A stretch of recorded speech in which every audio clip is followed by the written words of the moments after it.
Hello guys, welcome to a new video tutorial series for Data ONTAP 8.3 Cluster Mode NetApp.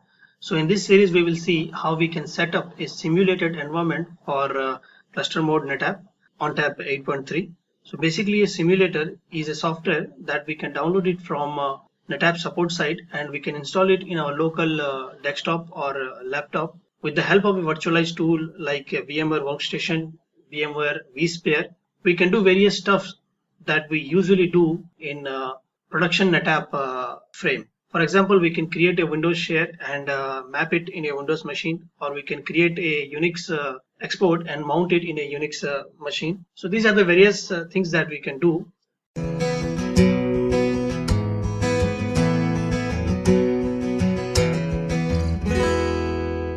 So let's start with downloading the simulated software from NetApp support site. So in order to do so, you have to have a account registered with the support site.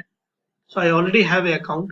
So you just have to go to support.netapp.com and you have to register it. So after you do the registration, you have to go to the tools.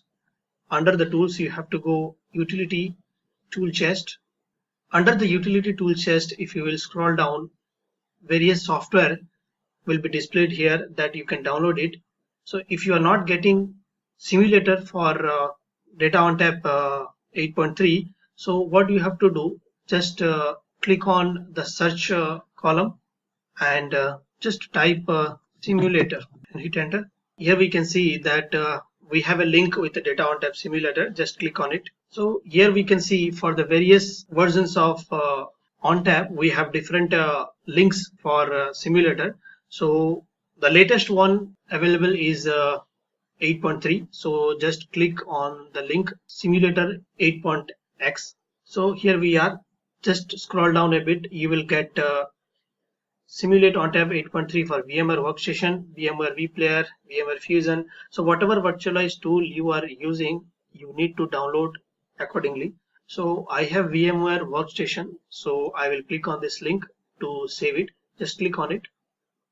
And it will ask you to save the .ova files. So I already have downloaded it, so I'm not going to download it here. So I will show you how it looks like. After you download the .ova file, you need to download the VSIM license 8.3.2 license. This file will contain the license files that we need to use it during our installation of the NetApp frame. So you can just copy it and paste it in a notepad. That would be enough. Along with that, you can also download the Simulate ONTAP 8.3 installation and setup guide. This will be a PDF format and it will show you how you can install the simulator in your laptop step by step. So these are the file that I have downloaded it, .ova file and the installation guide and the licenses. So that's all for today. In the next video, we will see how we can install the simulator in VMware Workstation. If you have any questions on this, please comment, do subscribe, and thank you for watching.